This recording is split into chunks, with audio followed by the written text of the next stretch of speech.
That's my wife, Daisy. And if any of you have like gotten sick of Google, you can go and get rid of it, uninstall it, and ask my wife because she knows everything. This is not a joke. This is the truth. She knows everything.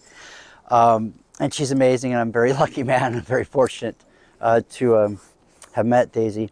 I thought I was going to get up here and rewrite history for you. I was going to make it her story. I was going to go ahead and go big and like redefine the entire, Genesis, start from the beginning when it was very dark, and then light came and all that. And I had a big thing. And then I was talking with Bobby about this being larger than life.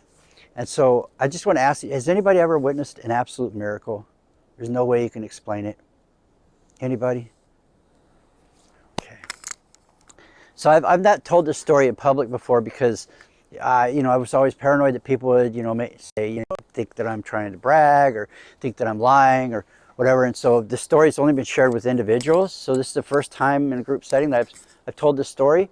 When I was in the Air Force, it was about December-ish of '83. I was stationed in Fort Walton Beach, Florida, and Herbert Field was the name of the base. And I was, like with the rest of the guys, hanging out in the main shop, going out drinking, and just kind of carrying on. One weekend, this guy named Willie Bird, an amazing man, very loving man, sat down and broke all the rules of the military. You're not supposed to be pulling out the Bible or anything in the middle of work. But at lunch, he pulled it out, and he testified to me and another young man. And I don't know what happened, but my heart opened up, and I accepted this Christ that he was talking about. I just felt this love that I've never felt in my life. Like, I just felt love. I mean, unconditional love for myself and for everybody around me. And it just like came into me. And it's like the next 2 months, I was the biggest holy roller you ever met in your life. I was trying to get all like, come on, we got to go to heaven. Come to church with me. Come on, guys. We're around chasing everybody. Come on. You don't want to go to the other place. Come on, let's go to heaven. And so basically every single one of my friends were like, get away from Seth. What is this all about? What happened to him? And so I went to church. I did the whole night thing. Willie took me to church. I was baptized. He did the Wilt Chamberlain on me and dunked me in there extra good to make sure I was good and clean. And I loved the church. It was a Baptist church. I was the only white guy in the whole church. I felt like, Steve Martin and, the jerk. I just couldn't keep time, but I didn't care because I was there for Jesus, and none of it mattered how I was dressed. Didn't matter whether I was whether I was good with my rhythm. None of that mattered. All that mattered was that I was there and I was hearing the word, and I needed to hear the word because I hadn't heard the word a lot in my life. And one Sunday, the preacher was talking about a young man who had died, and he was 18 years old. He's a really beautiful kid, and he really helped all these seniors. He was just a beautiful, beautiful young man. And his father came to him and says, where's my son, heaven or hell? And he said, well, did your son accept Jesus Christ as risen Lord and Savior? He says, I don't think so. He said, your son's in hell. And I'm like, what? What about the whole no judging part in the Bible? Judge not lest you be judged, right? I'm like, this doesn't make any sense. And I went haywire inside my head, and that was the last day I went to church. The Willie Bird, a week later, grabbed me from the main maintenance because he saw I was going to go back to drinking and he kind of took me under his wing and took me in the servicing part I was an aerospace ground equipment technician. So I started working with him over there. I was still kind of, veering towards being a bad boy. I made a deal with guys. I said, listen, okay, I won't listen to the devil rock and roll music, none of that hell's bells, none of that. And I won't drink. I won't get drunk and go out and drink and all that. And I won't do crazy drugs. But God, can I please still be able to make love? Can I have that one left? I don't have to be a priest, do I? It's like, just give me that one. So it was about a good 2 months after I stopped going to church, and Willie had informed me that I needed to jumpstart there were 7 total of these UH-1 heaters. They're basically used to pump heat into the airplane so they could work on them without turning them on to have the heat. So they have 2 12-volt batteries wired in parallel to give enough juice to get these diesel engines started, right?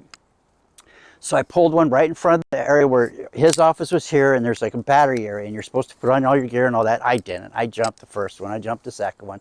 I jumped the third one. I got all the way to the last one. I started thinking about what I had to do for that day. or that night when I got off work, I reached over, and when you wire two 12-volt batteries up to two 12-volt batteries in parallel, you have to be very careful which lead you take off and put on first as you're doing it. So I had some in my mind, just thinking about what I'm going to do after work. I didn't think about it. I reached and I grabbed, and as I grabbed it, I'm kind of leaned over like this. The battery's down here. I grabbed it. I reached up, pulled it up. I realized, oh, God, help me. And that's the thought that went through my head when I pulled and saw the spark jump. And boom, one corner of the battery blew off. So now from here to this young lady here was a big bucket of baking soda. You ever seen what happens when you put baking soda on acid? It starts fizzing. Okay, so I ran over the bucket. I thought, you know, I've got acid in my face, acid in my all over. I have to, because the battery just blew up. So I reached, I throw the lid off, I reach in, and I'm just throwing baking soda all over me. I'm looking, and there's no fizz. And I'm like, okay. So I grabbed, we had an ice scoop. I grabbed a full ice scoop, threw it all over one side of the battery where the battery was, that side of the unit, fizzing everywhere. Just shh. So I went and got a second scoop, and I did the other side of the unit, and fizzing everywhere. Fizzing in a straight line, except there's this little like curve. I'm like, what is that? So I went and got a third scoop, and threw it all over the ground, all around where I stood and where I was standing. And everywhere, except for a perfect circle on the ground, was fizzing. And there wasn't a single piece of acid on me anywhere. I could have been blinded or scarred for life. But no, not a freaking bit of acid, of fizzing anywhere in that circle or anywhere on me. And I'm standing looking at Willie had come out of the shop, because boom, half the guys from the shop came. They walked about 50 yards over, and because about 100 yards away, and turned back around. They didn't want to see what we were looking at. And I'm looking at this circle, and Willie's looking at me and looking at the circle and looking back and forth. And he's like, he says, "Do you know what that is, don't you?" And I'm like, "Yeah, it's a miracle."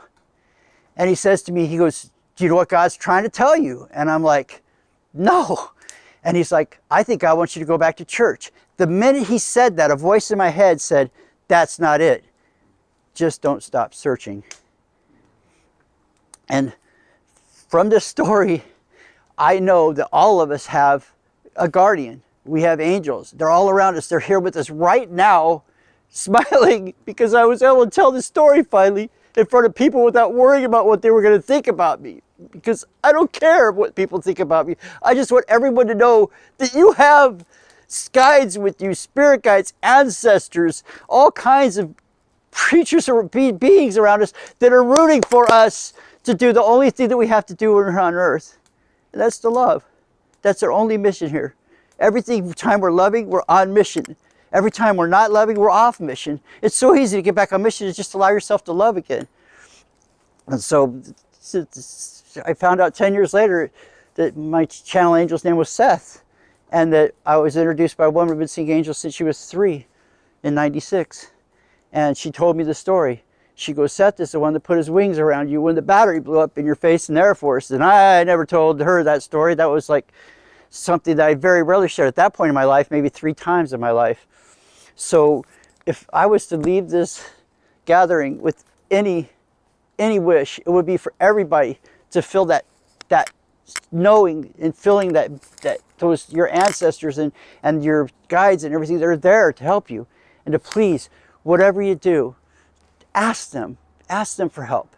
They're there for you. I know that many people think it's kind of woohoo, but it's not.